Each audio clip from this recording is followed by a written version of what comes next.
Parashat Vayigash. Ani Yosef Oida Vichai. Yosef says, reveals himself. I'm your brother. Yosef, is my father still alive? His brothers couldn't answer him, and they were so shocked. He already asked them earlier. In the beginning, is my father still alive? And Yehuda actually answered and said, he's alive. Adon Zaken is alive. So what was he asking now? Is my brother still alive? The Medrash says, woe unto us from the day of judgment and the day of rebuke.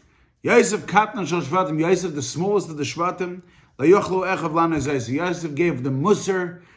They couldn't respond. They were so shocked. When the Bereshim is going to come,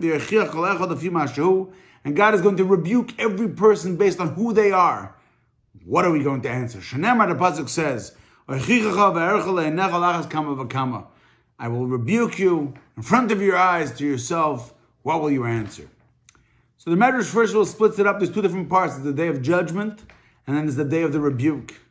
And what does this have to do with Yosef? What was Yosef's big musar that he gave them? So Rabbi Salevi explains Yosef's musar was a simple fact. Yehuda comes and weaves this great tapestry of a great argument. Our father, the old man, enfeeble and infirm, lost one of his greatest loves of his life, his wife with her son. Now you're going to take away the second son. How can he withstand this? He's going to die.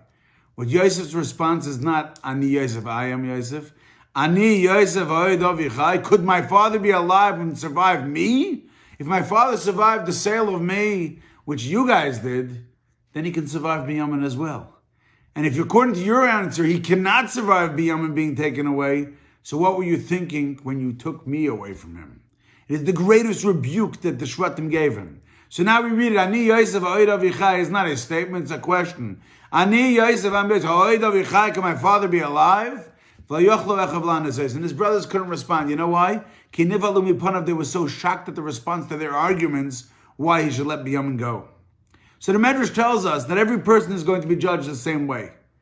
Number one, there's a judgment of what you did wrong. You're a kamsin, you're a cheap Jew, you don't want to give any tzedakah.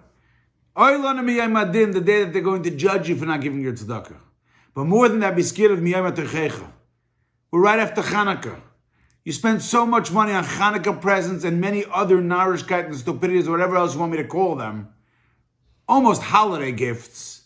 And comes to tzedakah, you can't spend your money. That's yom atechecha. That is, we're going to disprove you from your own life. The same thing it comes to learning Torah. We say the Rebbe Shem didn't give us the brains. They're going to look at you and say, you know what, let's look at his business qualities. In his business, he's known as a genius. He came up with the greatest invention, the greatest way to double book, double bill, or whatever you want to call it. Then he suddenly had the wisdom. How scared do we have to be that we're going to be rebuked? Each person by what they are. Especially when it comes to Torah. The Torah tells us, Torah is so close to you, it's in every person's mouth and heart to be able to do it. And then you say, I don't have the brains. The Bereshim didn't give me what I'm supposed to do. That is the exact taina that the Medrash tells us that we learn from Yosef. Yosef just said two words, Ani Yosef. That alone was the biggest musar they ever heard. The biggest musar you're going to get in your life is look at yourself and see, based on my own actions, how do they compare to the actions that I do for God? Good Shabbos.